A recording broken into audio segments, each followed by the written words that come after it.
ಪದ್ಮ, ಇಷ್ಟೊತ್ತು ಎಲ್ಲಿಗೆ ಹೋಗಿದ್ಯಮ್ಮ?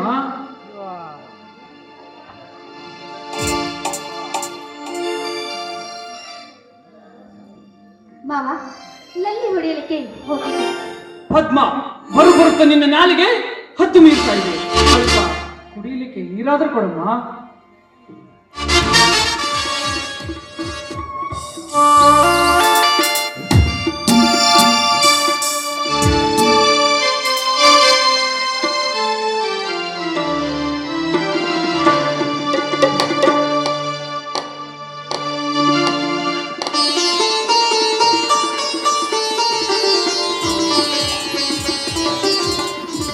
ತಗೊಳ್ಳಿ, ನಿಮ್ದೊಂದು ಕಾಟನೆ ನನಗೆ.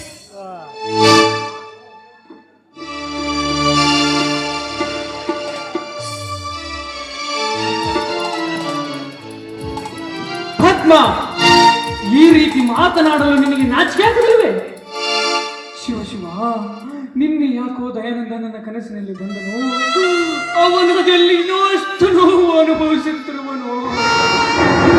ಪದ್ಮ, ಏನು ಅರಿಯದ ನನ್ನ ಮುಗ್ಧ ಮಗನನ್ನು ಮನೆಯಿಂದ ಬೀದಿಗೆ ತಳ್ಳಲು ನೀನೇ ಕಾರಣನೆಂದು ನನಗರ್ಥವಾಗಿದೆ. ಏನು ಅರಿಯದ ನನ್ನ ಮುದ್ದ ಮಗ ಮಾವನವರೇ, ಅವರು ನನ್ನನ್ನು ಬಲಾತ್ಕರಿಸಲು ಬಂದಾಗ ಎಲ್ಲಿ ಹೋಗಿದ್ದು ನಿಮ್ಮ ಪ್ರೀತಿ ಮಮಕಾರ ಎನ್ನುವರು? ನೀನೊಂದು ಹೆಣ್ಣೆ, ನೀನು ಹೆಣ್ಣಲ್ಲ, ಹೆಣ್ಣಿನ ರೂಪದಲ್ಲಿ ನಮ್ಮ ಮನೆಗೆ ಬಂದ ನರರಾಕ್ಷಸಿ. ಮುಚ್ಚು ಬಾಯಿ ಮುದಿಯ. ಹಾಕಿದ ಅನ್ನವನ್ನು ತಿಂದು ಸುಮ್ಮನೆ ಇರುವುದನ್ನು ಬಿಟ್ಟು ನನಗೆ ಬಾಯಿಗೆ ಬಂದ ಹಾಗೆ ಮಾತನಾಡ್ತೀಯ. ನನ್ನ ಗಂಡ ಕುಳಿತುಕೊಂಡು ಹಾಕುವ ಅನ್ನವನ್ನು ತಿಂದು ನೀನು ಬದುಕುತ್ತಿರುವೆ. ನಿನಗೆ ನಾಚಿಕೆ ಆಗುವುದಿಲ್ಲ ನಿನ್ನ ಇಡೀ ಜನ್ಮಕ್ಕೆ. ಮುಚ್ಚು ಬಾಯಿ ಅವಿವೇಕಿ, ಮುಚ್ಚು ಬಾಯಿ ಅವಿವೇಕಿ. ಅರಿಯದೆ ಅರ್ಥವಿಲ್ಲದೆ ಮಾತನಾಡಬೇಡ. ನನಗೆ ನಾಯಿ ಎಂದು ಹೊಗಳಿದ್ದೀರಾ ನೀನು? ನಾನು ಗಳಿಸಿ ಉಳಿಸಿಕೊಂಡು ಬಂದಿರುವ ನಾಯಿ ಯಾವುದೋ ಬೀದಿಯಲ್ಲಿ ತಿರುಗಿ ನನ್ನ ಮನೆ ಅನ್ನ ತಿನ್ನಲು ಬಂದ ಬೀದಿ ನಾಯಿ ನೀನು. ಏಯ್, ಮುದಿಯ, ಮುಚ್ಚು ಬಾಯಿ.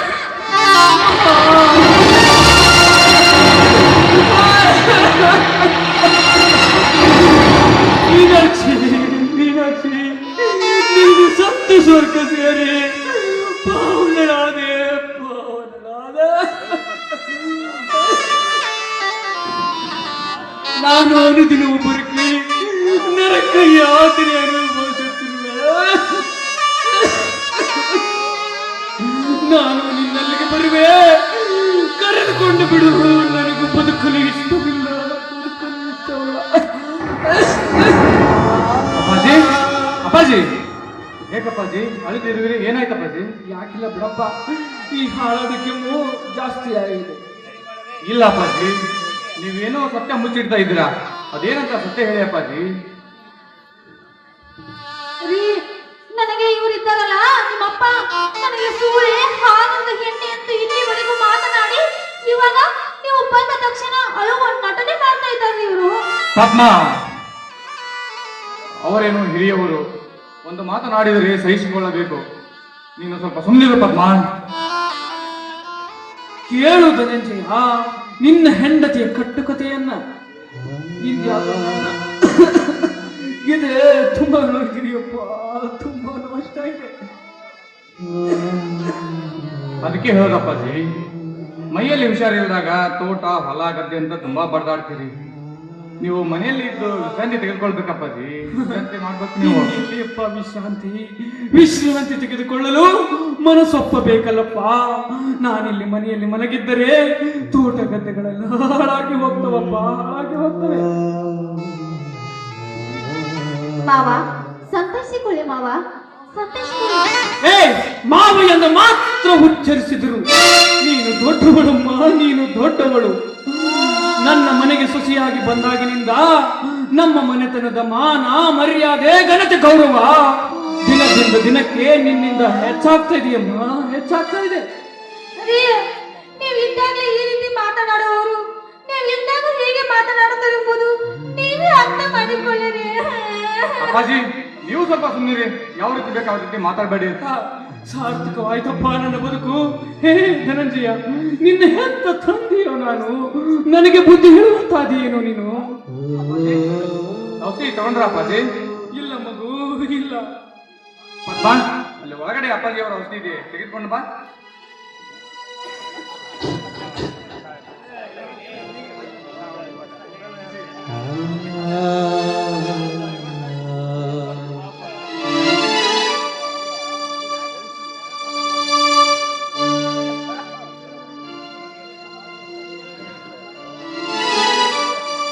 ಅಪ್ಪಾಜಿ ತೆಗೆದುಕೊಳ್ಳಿ, ಔಷಧಿ ನಾನು ಕುಡಿತೀನಿ.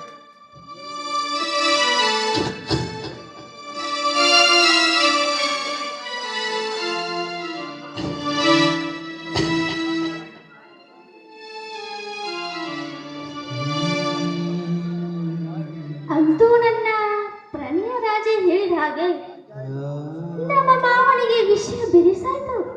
ಅದನ್ನು ನನ್ನ ಗಂಡ ಅವರ ಕೈಯಾರೆ ಕೊಟ್ಟು ಕುಡಿಸಿದ್ದಾರೆ. ಇನ್ನು ನಾನು ಕುಡಿಸಿದ ಪಾಪ ನನಗಿರಲ್ಲಪ್ಪ. ಅದೇನಿದ್ರು ನನ್ನ ಗಂಡನ ತಲೆ ಮೇಲೆ ಇರುತ್ತದೆ. ಆ ಹೊರೆ ಅವರೇ ಹೊತ್ತುಕೊಳ್ಳುತ್ತಾರೆ. ಮಗು ಧನಂಜಯ, ನಿನಗೊಂದು ಮಾತನ್ನು ಹೇಳಿದ್ರೆ, ಈ ಮನೆಯನ್ನು ಉಳಿಸಿಕೊಂಡು ಬೆಳೆಸಿಕೊಂಡು ಹೋಗುವ ಜವಾಬ್ದಾರಿ ನಿನ್ನದಪ್ಪ, ನಿನ್ನದು. ಹೇಳಿಕೆ ಮಾತಿಗೆ ಕಿವಿ ಕೊಡಬೇಡಪ್ಪ, ಕಿವಿ ಕೊಡಬೇಡ. ಮುಂದಾದರೂ ನಿನ್ನಣ್ಣ ಈ ಮನೆಗೆ ಬಂದರೆ ಅವನಿಗೆ ಆಶ್ರಯ ನೀಡಪ್ಪ, ಅವನಿಗೆ ಆಶ್ರಯ ನೀಡು. ಇದು ಈ ಮುದುಕನ ಕೊನೆಯ ಆಸೆ, ಇದು ಈ ಮುದುಕನ ಕೊನೆಯ ಆಸೆ. ನಡೆಸಿಕೊಡುವೆಯಾ, ನಡೆಸಿಕೊಡುವೆಯಾ ದಯಾನಂದ? ಇನ್ನು ನನ್ನ ಎದೆ ಯಾಕೋ ಸೆಳಿತಾ ಇದೆಯಪ್ಪ. ನಾನಿನ್ನು ಬದುಕಲಾರೆ. ದಯಾನಂದ, ಧನಂಜಯ, ಅಪ್ಪಾಜಿ.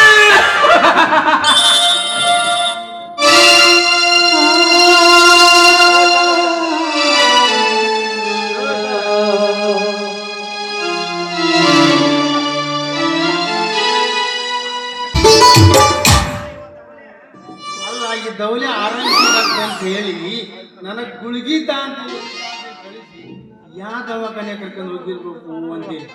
ಅಲ್ಲಿಲ್ಲ, ಆರಂಭಿಕ ಅಂತಂದ್ರೆ ಹೆಚ್ಚಿನ ಮಾಹಿತಿ ಇರಂಗಿಲ್ರಿ.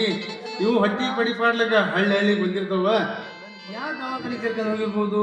ಬಹುಶಃ ಹಗರಿ ಬೊಮ್ಮನಹಳ್ಳಿ ಗದ್ದಿಗೆರಿ ಸಿದ್ದಪ್ಪನ ಆಸ್ಪತ್ರೆಗೆ ಕರ್ಕೊಂಡು ಹೋಗ್ಬೇಕು. ನೀವೇನಾರ ನನ್ನ ಮಗಳು ನೋಡಿರೇನ್ರಿ? ಹೌದಾ? ನಮ್ಮ ದೊಡ್ಡ ಅಮ್ಮ ಕೂತ್ಕೊಂಡಿದ್ದ, ಮಾವ ನನ್ನ ಮಗಳು ಹೋಗ್ಲಿ ಅಂತ ಕೇಳಿ, ಇಲ್ಲ ಇಲ್ಲ ನನ್ನ ನಡೆಯ ಓಡೋಲ್ಲ ಅಂತ ಕೇಳ. ನಿನ್ನ ಕೈ ಮುಗಿತೀನಿ ಮಾವ, ಓಡೋಗ್ಯಾಳ ಅಂತ ಸುದ್ದಿ ತೆಗಿಬೇಡ, ನಡಕಂತ ಹೋಗ್ಯಾಳ ಅಂತ ಹೇಳ. ಓ ಮಾವ, ನಾವು ಒಂದು ಹಡ್ಕೊಂಡ ಬೇಚಾಡಾಕತ್ತೀವಿ, ಇನ್ನು 5 ಹಡ್ದ್ರ ಗತಿ ಏನು ಅಂತೇನಿ. ಹೋಗ್ಬಿಡ್ರಿ, ಮಂದಿ ತಗದ ಅದೇನಂದ್ರಲ್ಲ, ಮಂದಿ ತಗಂದು ಮೈಲಾರ್ಗೆ ಹೋಗಿತ್ತಂತ. ನಮ್ಗ ಗೊತ್ತಿಲ್ಲ.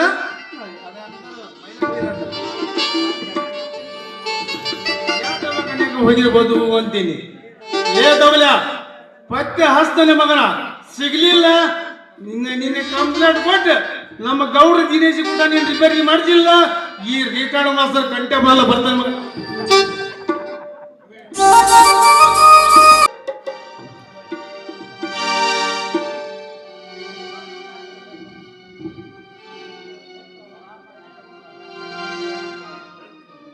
ಪ್ರೀತಿ ಅಣ್ಣನಿಗೆ ನಿನ್ನ ತಮ್ಮ ಧನಂಜಯನ ನಮನಗಳು. ಈಗ ಪತ್ರ ಬರೆಯಲು ಕಾರಣ, ನೀನು ಮನೆ ಬಿಟ್ಟು ಹೋದ ಕೆಲವು ದಿನಗಳಲ್ಲಿ ತಂದೆಯವರು ತೀರಿ ಹೋದರೂ ನೀನು ಮಾಡಿದ ತಪ್ಪಿಗೆ ನಿನಗೆ ನಾನು ಪತ್ರವನ್ನು ಸಹ ಬರೆಯಬಾರದೆಂದು ಬಯಸಿದ್ದೆ. ಸಾಯುವ ಮುನ್ನ ಅಪ್ಪಾಜಿಯವರು ನನಗೊಂದು ಮಾತು ಹೇಳಿ ಮಾಡಿದರು. ಆದರೂ ಕರುಳಿನ ಸಂಬಂಧ ಎಂಬ ಸದ್ಭಾವನೆಯಿಂದ ನಿನಗೆ ಪತ್ರ ಬರೆದಿದ್ದೇನೆ. ಇಂತಿ ನಿನ್ನ ಸಹೋದರ ಧನಂಜಯ. ಅಪ್ಪಾಜಿ,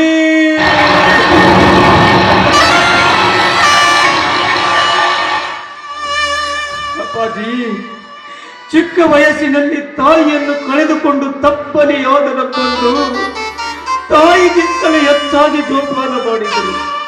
ನಿಜವಪ್ಪ, ನಿಜ.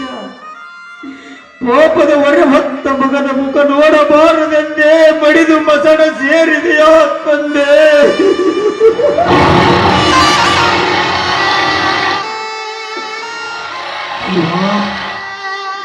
ಇಂತೇಕೆ ಈ ಭಯಾನಂದನ ಬಾಳಿನಲ್ಲಿ ಭಯಂಕರವಾದ ಬಿರುಗಾಳಿಯನ್ನೆಬ್ಬಿಸಿರುವೆ. ನನ್ನ ಸಾವಿನಿಂದ ನಿನಗೆ ಸಂತೋಷವಾಗುವುದಿದ್ದರೆ ಕಳುಹಿಸಿಬಿಡು ಸಾವಿನ ಸಂದೇಶವನ್ನು. ಸಂತೋಷದಿಂದ ಸ್ವೀಕರಿಸಿ ಸಾಗಿ ಬಂದು ಬಿಡುವೆ ನಿನ್ನ ಸನ್ನಿಧಿಗೆ.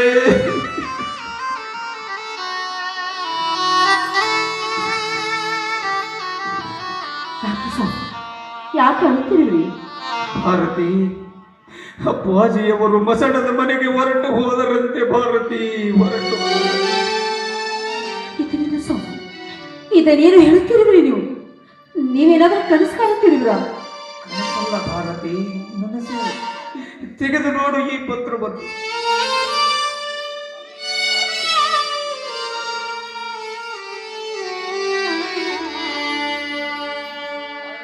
ಸ್ವಾಮಿ, ಬಾರದು ಬಪ್ಪದು, ಬಪ್ಪದು ತಪ್ಪದು. ಆ ದಯಾಮಯ್ಯ ನಮ್ಮ ಬಾಳಿನಲ್ಲಿ ಮನಸ್ಸಿಗೆ ಬಂದಂತೆ ಆಟ ಆಡುತ್ತಿದ್ದಾನೆ. ಆಗ್ಲಿ ಬಿಡಿ, ಅವನ ಮನಸ್ಸಿಗೆ ತೃಪ್ತಿ ಆಗುವವರೆಗೂ ಆಟ ಆಡ್ಲಿ. ಆದ್ರೆ ಎಷ್ಟೇ ಕಷ್ಟ ಬಂದ್ರೂ ಕೂಡ ಕೆಚ್ಚೆದಿಂದ ಅದನ್ನು ಎದುರಿಸಬೇಕಾದದ್ದು ಮಾನವರಾದ ನಮ್ಮ ಧರ್ಮ. ಭಾರತಿ, ಅದೆಷ್ಟು ದಿನ ಅಂತ ಸಹಿಸಿಕೊಳ್ಳಬೇಕು ಭಾರತಿ, ಸಹಿಸಿಕೊಳ್ಳಬೇಕು. ಕಾಲ ಕೂಡಿ ಬರೋವರೆಗೂ ಸಹಿಸಿಕೊಳ್ಳಲೇಬೇಕು.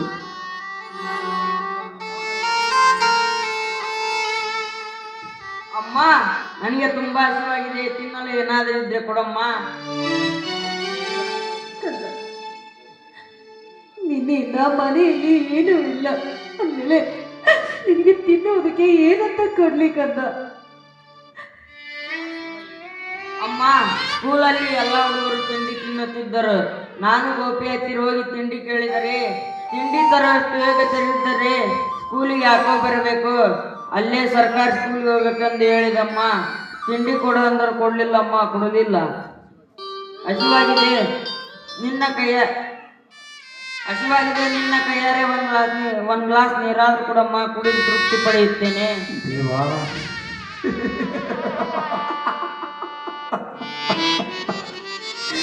ಸಿರಿ ಸಂಪತ್ತು ನನ್ನಿಂದ ಕಿತ್ತುಕೊಂಡು ಕಂಡವರೆದುರು ಕರಬಟ್ಟುವಂತೆ ಮಾಡಿದೀಯ ದೇವ. ಹಸಿದು ಬಂದವರಿಗೆ ಹರಸಿ ನೀಡಿ ಕಳಿಸುತ್ತಿದ್ದ ಈ ದಯಾನಂದನ ಕೈಗಳಿಂದ ಮತ್ತೊಬ್ಬರಲ್ಲಿ ಬೇಡುವಂತಾದವೇ. ಸಮಾಜದೆದುರು ಜನ ಹೀನಾಯವಾಗಿ ಕಾಣುವಂತೆ ಮಾಡಿದೆ ದೇವಾ. ಇಂತೇಕೆ ಈ ರೀತಿ ಮಾಡಿದೆ ದೇವಾ, ಮಾಡಿದೆ. ಅಮ್ಮ, ತುಂಬಾ ಹಸಿವಾಗ್ತಾ ಇದೆ. ಅಮ್ಮ, ತುಂಬಾ ಹಸಿವಾಗ್ತಾ ಇದೆ. ನಿನ್ನ ಕೈಯಾರೆ ಒಂದ್ ಗ್ಲಾಸ್ ನೀರಾರು ಕೊಡಮ್ಮ. ಎಂದು ಕಟ್ಟ ಕಡೆಯದಾಗಿ ಗಟ್ಟಿ ಮನಸ್ಸು ಮಾಡಿ ಹೇಳುವೆನಪ್ಪ. ಎಲ್ಲಿಯಾದರೂ ಕೂಲಿ ಮಾಡಿ ಬದುಕೋಣ. ಯಾರು ನನ್ನನ್ನು ಕೂಲಿ ಮಾಡಲು ಕರೆಯದಿದ್ದರೆ ಬಸ್ ಸ್ಟ್ಯಾಂಡಿನಲ್ಲಿ ಹಮಾಲಿ ಮಾಡಿ ಆದರೂ ಮನೆಗೆ ಬೇಕಾಗುವ ಅಕ್ಕಿ ಬೇಳೆ ತರುತ್ತೇನೆ. ಅರವಿಂದ, ಅಳಬೇಡ, ಸುಂದಿರಪ್ಪ, ಸುಂದಿರು.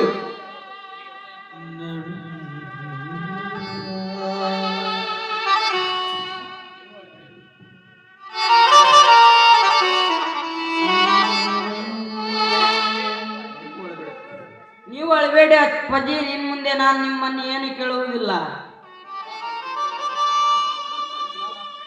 ಅರವಿಂದ, ನಾನು ಪೇಟೆಗೆ ಹೋಗಿ ನಿನಗೆ ಹೊಸದಾದ ಯೂನಿಫಾರ್ಮ್, ಬ್ರೆಡ್, ಬಿಸ್ಕಿಟ್ ಅದರ ಜೊತೆ ಮನೆಗೆ ಅಕ್ಕಿ ಬೇಳೆ ತರುತ್ತೇನೆ. ಭಾರತಿ, ಮನೆ ಕಡೆ ಹುಷಾರು. ಆಯ್ತು, ಹೋಗಿ ಬಾ ಅಪ್ಪಾಜಿ.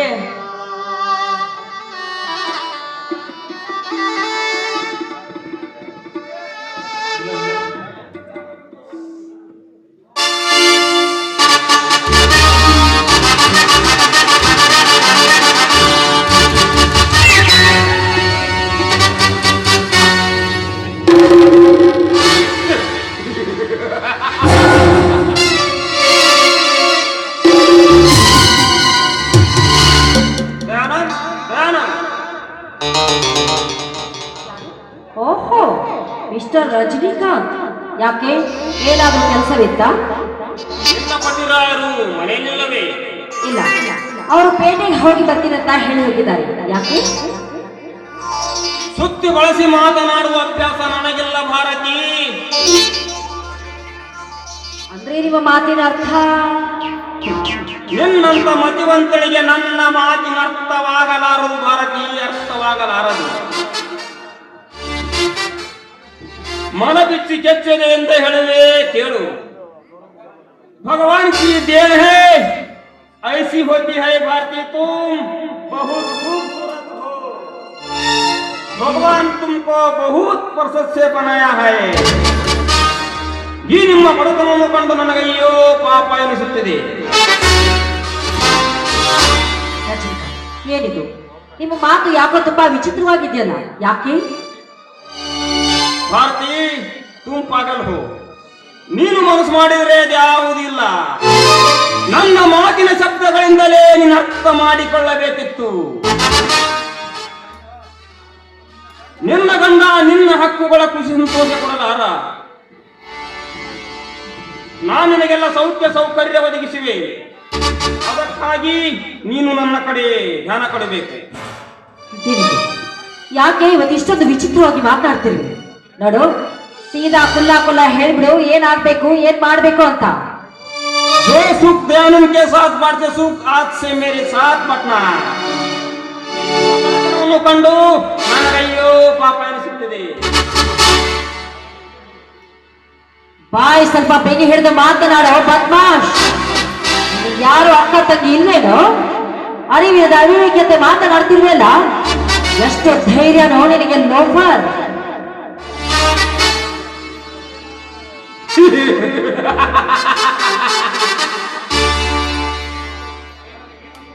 ನೀ ನನಗೇನಾದರೂ ಅನ್ನು.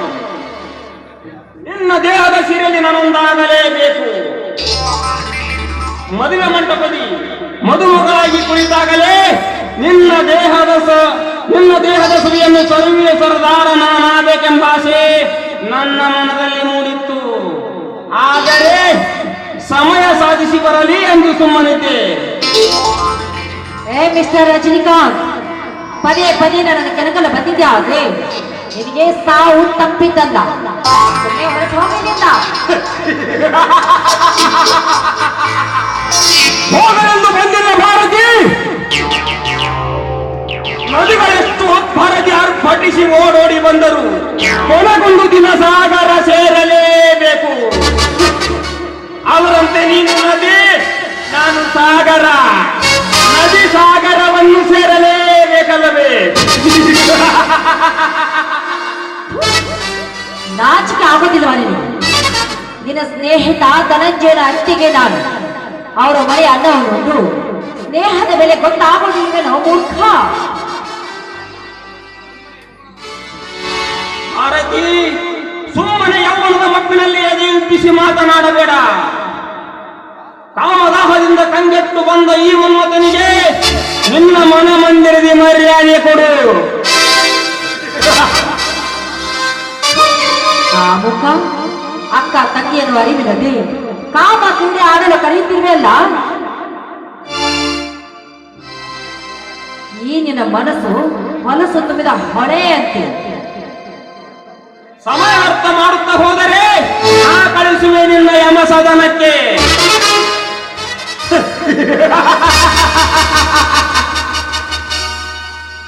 ಬೇಡ, ಒಂದು ಹೆಣ್ಣಿಗೆ ಅವಳ ಶೀಲವೇ ಶಿಖರವಿದ್ದಂತೆ.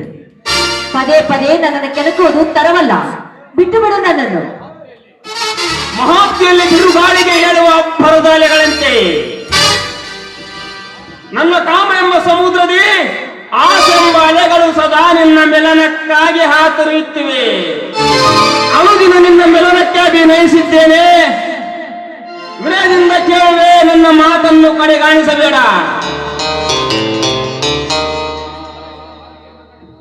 ಸುಮ್ಮನೆ ನಿನ್ನ ಮನಸ್ಸಿನ ಮಾತಿಗೆ ಮನ್ನಣೆ ಕೊಡು. ಚಾಂಡಾಲ, ದುಷ್ಟ ಗುಣ ತುಂಬಿರೋ ಧೂರ್ತ, ನೀನು ಆಡುವ ಕೆಟ್ಟ ವಿಚಾರದ ನುಡಿಗಳನ್ನು ಕೇಳಿ ನಿನ್ನ ಮುಖ ನೋಡುವುದಕ್ಕೂ ಕೂಡ ನನಗೆ ಹೇಸಿಗೆ ಆಗ್ತಾ ಇದೆ. ಸಮಯ ವ್ಯರ್ಥ ಮಾಡುತ್ತಾ ನೀನು ನನಗೆ ಸುಮ್ಮನೆ ನಿನ್ನೊಡನಲ್ಲಿ ಕುಡಿದು ಹೇಳುವ ಲೋಕನಾಥನಿಗೆ ಕೊನೆ ಹಾಕಿ ಮೆಲ್ಲನೆ ಬಂದು ಮುಚ್ಚಿಡು. ಈ ಮನ್ಮಥನ ಕುಮುದಾಡಿಯಂತಹ ಕೆನ್ನೆಗಳಿಗೆ ನೋಡು, ನನ್ನ ಶೀಲ ಶಿಖರದ ರಕ್ಷಣೆಗಾಗಿ ನನ್ನ ನಿನ್ನ ಸಮರದ ನಡುವೆ ಈ ನನ್ನ ದೇಹ ನಶಿಸಿ ಹೋದರೆ ಚಿಂತೆ ಇಲ್ಲ. ನನ್ನ ಕಾಯ ಮಾತ್ರ ನಿನಗೆ ಅರ್ಪಿಸುವುದಿಲ್ಲ. ಯಾಕಂದ್ರೆ ಈ ನನ್ನ ಕಾಯ ನನ್ನ ದೇವರಿಗೆ ಮಾತ್ರ ಅರ್ಪಿತವಾದುದು. ಅದು ಅಲ್ಲದೆ ನನ್ನ ಪತಿ ರಾಯನಿಗೆ ಅನ್ನ ಹಾಕುವ ಧನ. ನಾನು ಅನ್ನ ಹಾಕುವ ಧನಿ ಅರ್ಧಾಂಗಿನಿ ಎನ್ನುವುದು ನಿನಗೆ ಅರಿವಿಲ್ಲವೇ? ಸುಮ್ಮನೆ ಸುತ್ತಿ ಬಯಸಿ ಮಾತನಾಡಬೇಡ ಭಾರತಿ. ನೀನು ಸ್ನೇಹಿತನ ಅತ್ತಿಗೆಯಾದರೇನು, ಅನ್ನ ನೀಡಿದ ಒಡೆಯನ ಮಡದಿಯಾದರೇನು, ಎಂದಲಾದ ಎಡೆಯಾದರೇನು, ಹಸುವಿನಿಂದ ಕಂಗೆಟ್ಟು ಬಂದ ಕಾಮಭಿಕ್ಷುಕನಿಗೆ ಇದು ಹಳಸಿದನ್ನ, ಇದು ಪೃಷ್ಠಾನ್ನ ಎಂಬ ಭಾವನೆಯನ್ನು ವ್ಯಕ್ತಪಡಿಸುವುದಿಲ್ಲ. ಹಸುವಿನ ಇಂಗಿತಕ್ಕಾಗಿ ಹಳಸಿದ ಅನ್ನ ನೀಡಿದರೂ ಉಂಡು ಹೋಗುತ್ತಾನೆ. ಅವರಂತೆ ನಾನೀಗ ಕಾಮದ ಹಸುವಿನಿಂದ ಕಂಗೆಟ್ಟು ಬಂದ ಕಾಮ ಭಿಕ್ಷುಕ. ನನಗೆ ಹಳಸಿದನ್ನವೇ ಪೃಷ್ಠಾನ್ನ ಭೋಜನದಂತೆ, ಎಂದಲಾದ ಎಡೆಯೇ ನನಗೆ ಮೀಸಲಾಗುತ್ತದೆ. ಸುಮ್ಮನೆ ಸಮಯ ವ್ಯರ್ಥ ಮಾಡಬೇಡ. ಈ ಭುವನಕ್ಕೆ ಇಂಥ ಕಾಮದ ಕುನ್ನಿಗಳಿಗೆ ಯಾಕೆ ನೀನು ಜನ್ಮ ನೀಡಿದೆ? ಮಾನಿನ ರಕ್ಷಣೆ ಮಾಡಬೇಕಾದ ರಕ್ಷಕ ದಾತನಾದ ನೀನು ಇಂಥ ಅಧಮರನ ಅಧಪತನ ಮಾಡಬಾರದೆ? ಹೇಳು ತಂದೆ, ಹೇಳು.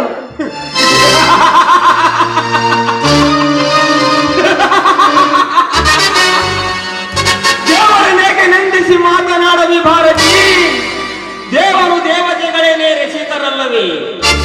ಮೂರಾರ್ಥಕನೆಂದು ನಾಮಾಂಕಿತನಾದ ಶ್ರೀಕೃಷ್ಣನೇ 3000 ಹೆಂಗಳೆಯರ ಗಂಡನಲ್ಲವೇ? ಅಂತಹ ದೇವರುಗಳಲ್ಲಿ ರಸಿಕತೆ ಒಳೆ ಹಿಡಿದಿರುವಾಗ ನನ್ನಂತ ಮೂರ್ಖನಲ್ಲಿ ಮೂಡುವುದೇನು ಮಹಾ? ಸುಮ್ಮನೆ ಸಮಯ ವ್ಯರ್ಥ ಮಾಡದೆ ನಡೆಯಲಿ ನನ್ನ ನಿನ್ನ ನಡುವೆ ಪ್ರೇಮ.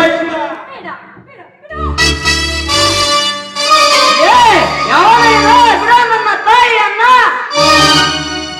ಏ ತುನ್ನಿ, ನಿನಗಿನ್ನು ಚಿಕ್ಕ ವಯಸ್ಸಿನಲ್ಲೇ ನಿನಗಿಷ್ಟು ಪರಾಕ್ರಮವೇ? ಈ ನಿನ್ನ ಮಾತೃಭಕ್ತಿಗೆ ಮೆಚ್ಚಬೇಕಾದ್ದೇ. ಹೌದು ಕಣ, ನನ್ನ ತಂದೆ ತಾಯಿ ತಮ್ಮ ಹೃದಯ ಕಮಲದಲ್ಲಿ ಮರಿದುಂಬೆ ಅಂತ ಜಪಾನ ಮಾಡಿದ್ದಾರೆ. ಅವರನ್ನು ರಕ್ಷಿಸುವುದು ನನ್ನ ಕರ್ತವ್ಯ. ಮಾತಾಪಿತರನ್ನು ರಕ್ಷಿಸಲು ಹೋದ ಶ್ರವಣ ಕುಮಾರನ ಗತಿ ಏನಾಯ್ತು ಗೊತ್ತೇನೋ ಮಂಕೆ? ದಶರಥನ ಕುರಂಬಿಗೆ ಆಹುತಿಯಾದ. ಆದರೆ ಏನಾಯ್ತು? ಅವನ ಹೆಸರು ಜಗತ್ತಿನಲ್ಲಿ ಅಜರಾಮರವಾಗಿ ಉಳಿಯಲಿಲ್ಲವೇ?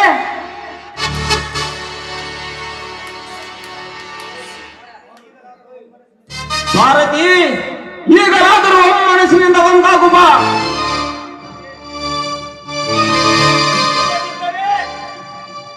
ಈ ಚಾಕುವಿನಿಂದ ಹರಿದು ಹೋಗುವುದು ನಿನ್ನ ಕುವರನ ಹೊಟ್ಟೆ. ಇದೇನಿದು? ಎಂತ ಸಂಕಟಕ್ಕೆ ಏನು ಮಾಡುತ್ತೀವಿ ನನ್ನನ್ನು? ಬೇಡ, ನನ್ನ ಮಗುವಿಗೆ ಏನು ಮಾಡಬೇಡ. ನಿನಗೆ ನನ್ನ ದೇಹ ತಾನೇ ಬೇಕು. ಬೇಕಿದ್ರೆ ಈ ನನ್ನ ದೇಹವನ್ನೇ ನಿನಗೆ ಅರ್ಪಿಸುತ್ತೇನೆ. ಬಿಡು, ನನ್ನ ಮಗುವಿಗೆ ಏನು ಮಾಡಬೇಡ. ಬೇಡಮ್ಮ ಬೇಡ. ನೀನಿವನ ಮಾತಿಗೆ ಅದರಿ ನಿನ್ನ ಶೀಲ ಶಿಖರವನ್ನು ನಾಶಪಡಿಸಿಕೊಳ್ಳಬೇಡ. ನಾ ಸತ್ತರೆ ನನ್ನಂತ ಮಗನ್ನು ನಿನ್ನ ಪಡೆಯಬಹುದು. ಆದರೆ ನಿನ್ನ ಈ ಶೀಲ ಶಿಖರವನ್ನು ನಾಶಪಡಿಸಿಕೊಂಡರೆ ಈ ಸಮಾಜದಲ್ಲಿ ಬೆಲೆ ಇಲ್ಲಮ್ಮ, ಬೆಲೆ ಇಲ್ಲ. ನಾ ಸತ್ತರು ಚಿಂತೆ ಇಲ್ಲಮ್ಮ. ನೀ ದೂರ ಸರಿ ಅಮ್ಮ, ನೀ ದೂರ ಸರಿ. ಹಾಗಾದರೆ ಈ ನಿನ್ನ ಮಾತೃಭಕ್ತಿಗೆ ಈ ಕಲಿಯುಗದಲ್ಲಿ ಅಜರಾಮರವಾಗಿ ಉಳಿಯಲಿ. ಕಲಿಯುಗದಲ್ಲಿ ನಿನ್ನ ಹೆಸರು ಕಲಿಯುಗದ ಶ್ರವಣ ಕುಮಾರನೆಂದು.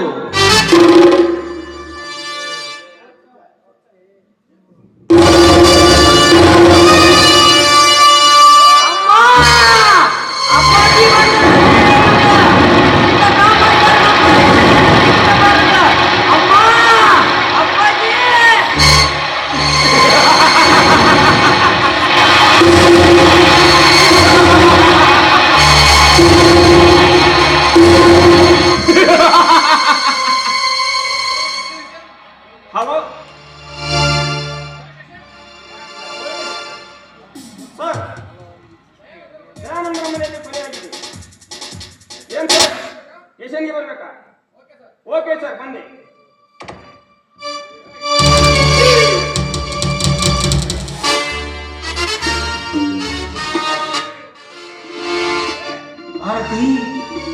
ಏನಾಯ್ತು ಭಾರತಿ, ಏನಿದು ವಿಚಿತ್ರ?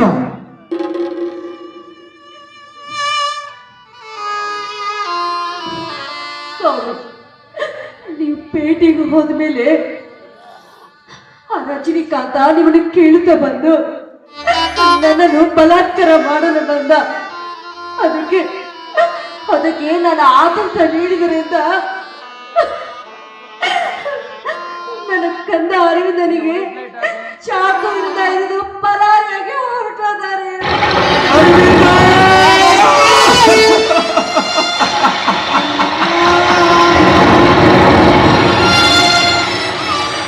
ಮಗು ಅರವಿಂದ, ನಿನಗಾಗಿ ಬಸ್ ಸ್ಟ್ಯಾಂಡಿನಲ್ಲಿ ಹಮಾಲಿ ಮಾಡಿ ನಿನಗಿಷ್ಟವಾದ ಹಣ್ಣು ಬಿಸ್ಕೆಟ್ ತಂದಿರುವೆ. ತಿನ್ನೇಳು ಕಂದ, ತಿನ್ನೇಳು. ಏಕೆ ಮಗು, ಈ ನಿನ್ನ ತಂದೆ ಬರುವುದು ತಡವಾದದಕ್ಕೆ ಮುನಿಸಿಕೊಂಡು ಮೂಕನಾಗಿ ಮಲಗಿರುವೆಯ ಕಂದ, ಮಲಗಿರುವೆಯಾ?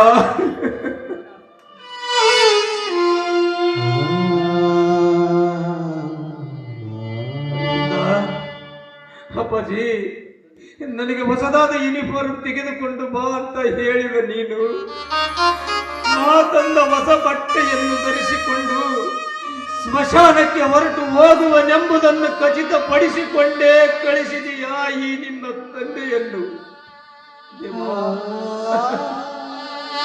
ಸತ್ಯ, ನ್ಯಾಯ, ನೀತಿಯಿಂದ ಬದುಕಿ ಬಾಳುವವರಿಗೆ ನೀ ಕೊಟ್ಟ ಉಡುಗೊರೆ ಇದುವೆ ದೇವಾ, ಇದುವೆ. ಹೇ ರಜನಿಕಾಂತ್, ನನ್ನ ಮಗನನ್ನು ಬಲಿ ತೆಗೆದುಕೊಂಡ ನಿನ್ನ ಸಾವು ನನ್ನಿಂದಲೇ ಮಣ್ಣು ಕೂಡಬೇಕು.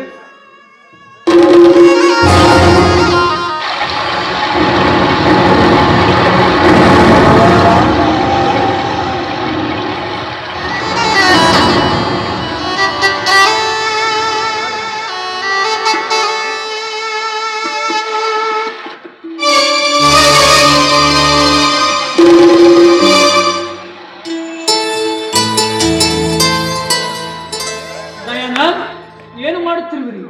ಕೊಲೆ ಮಾಡುವಷ್ಟು ನೀಚ ಮಟ್ಟಕ್ಕೆ ಹೋಗಿರುವುರೇನು? ನಾನು ಈ ಕೊಲೆ ಮಾಡಿಲ್ಲ ಸರ್, ನಾನು ಈ ಕೊಲೆ ಮಾಡಿಲ್ಲ. ನೋಡಿ ಮಿಸ್ಟರ್ ದಯಾನಂದ್, ನನ್ನ ಕಣ್ಣು ಮುಂದೆನೇ ಕೈಯಲ್ಲಿ ಚಾಕು ಹಿಡಿದು ನಿಂತಿರುವಿರಿ. ಇದಕ್ಕಿಂತ ದೊಡ್ಡ ಸಾಕ್ಷಿ ಬೇಕೇ ನಿಮಗೆ? ನೋಡಿ ಇನ್ಸ್ಪೆಕ್ಟರ್, ನಾನು ಇವರ ಮಿಲ್ ಮ್ಯಾನೇಜರ್. ಅಣ್ಣ ತಮ್ಮರ ಜಗಳ ಬಂದು ಆಸ್ತಿ ಉಪವಾದರೂ ಆಸ್ತಿ ಅರ್ಧ ಪಾಲಿನ ಹಕ್ಕುದಾರ ನೀವನಾಗಿರುವಾಗ ನನಗೆ ಅರ್ಜೆಂಟ್ ಇವರ ಸಹಿ ಬೇಕಾಗಿತ್ತು. ಇವರು ಸಹಿ ಮಾಡಿಸಿಕೊಂಡು ಹೋಗಬೇಕೆಂದು ಬನ್ನುವಷ್ಟರಲ್ಲಿ ವರದಕ್ಷಿಣೆ ತರಲೆಂಬ ಕಾರಣಕ್ಕಾಗಿ ಸತಿಪತಿಗಳು ಜಗಳವಾಡುತ್ತಿದ್ದರು. ದಯಾನಂದ ತನ್ನ ಮಡದಿಯನ್ನು ಕೊಲೆ ಮಾಡಬೇಕೆನ್ನುವಷ್ಟರಲ್ಲಿ ಅವರ ಮಗ ಅರವಿಂದ ಅಡ್ಡ ಬಂದು ಚಾಕು ಇರುತ್ತಕ್ಕೆ ಬಲಿಯಾದದ್ದನ್ನ ನಾನೇ ನನ್ನ ಕಣ್ಣಾರೆ ಕಂಡ ತಕ್ಷಣ ನಿಮಗೆ ಫೋನ್ ಮಾಡಿದ್ದು. ಸತ್ಯವಾಗಿಯೂ ನಾನು ಈ ಕೊಲೆ ಮಾಡಿಲ್ಲ ಇನ್ಸ್ಪೆಕ್ಟರ್, ನಾನು ಮಾಡಿಲ್ಲ. ದಯಾನಂದ್, ತಾವು ದೊಡ್ಡ ಮನೆತನದವರಾಗಿ ಮಗುವನ್ನು ಕೊಲೆ ಮಾಡುವಷ್ಟು ಮನಸ್ಸಾದ್ರೂ ಹೇಗೆ ಬಂತು ನಿಮಗೆ? ಇನ್ಸ್ಪೆಕ್ಟರ್, ನನ್ನ ಎತ್ತವರ ಸಾಕ್ಷಿಯಾಗಿಯೂ ನಾನು ಈ ಕೊಲೆ ಮಾಡಿಲ್ಲ ಇನ್ಸ್ಪೆಕ್ಟರ್, ಮಾಡಿಲ್ಲ.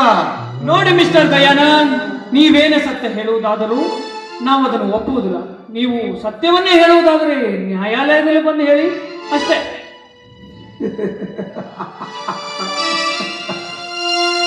ಮಿಸ್ಟರ್ ಇನ್ಸ್ಪೆಕ್ಟರ್, ತಾಯಿ ಎಂದಾದರ ಮಗನನ್ನು ಕೊಲ್ಲಬಹುದೇ? ತಂದೆ ಎಂದಾದರ ಮಗನನ್ನು ಕೊಲ್ಲಬಹುದೇ? ತಾಯಿ ಎಂದಾದರ ಮಗನೊಂದಿಗೆ ಅನೈತಿಕ ಸಂಬಂಧ ಬಯಸಬಲ್ಲಳೆ? ಸುಳ್ಳು ಎಂದಾದರೂ ಗರತಿಯಾಗಬಲ್ಲಳೆ? ಹೇಳಿ ಇನ್ಸ್ಪೆಕ್ಟರ್, ನೀವೇ ಹೇಳಿ. ನೋಡಿ ಮಿಸ್ಟರ್ ದಯಾನಂದ್, ನಿಮ್ಮ ರೋದನೆಗೆ ಮರಗುವ ಹಕ್ಕು ನಮಗಿಲ್ಲ. ನಾವು ಕಾನೂನನ್ನು ಕಾಪಾಡಬೇಕು ಅಷ್ಟೇ. Constable, arrest him.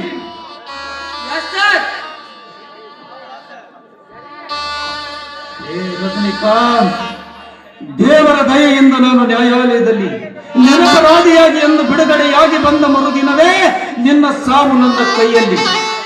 ನೀನು ಈ ಜಗದಿಂದಲ್ಲ, ನಿನ್ನ ತಾಯಿಯ ಗರ್ಭದಲ್ಲಡಗಿದ್ದರೂ ನಿನ್ನ ಬಿಡಲಾರೆ.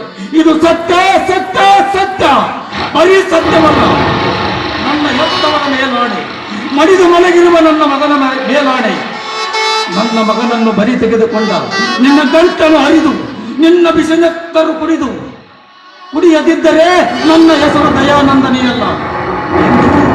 ಸುಳ್ಳು ಅಪರಾಧದಿಂದ ಜೈಲು ವಾಸ ಅನುಭವಿಸಲು ಹೊರಟಿರುವೆ. ನ್ಯಾಯಾಲಯದಲ್ಲಿ ನಿರಪರಾಧಿ ಎಂದು ಬಿಡುಗಡೆಯಾಗಿ ಬಂದ ಮರುದಿನವೇ ನಿನ್ನ ಕೊಲೆ ಮಾಡಿ ಜೀವನದ ಕೊನೆ ತನಕ ಅನುಭವಿಸುವೆ ಜೈಲು ವಾಸವನ್ನು. ಬರ್ತೀನಿ ಮಗನೇ.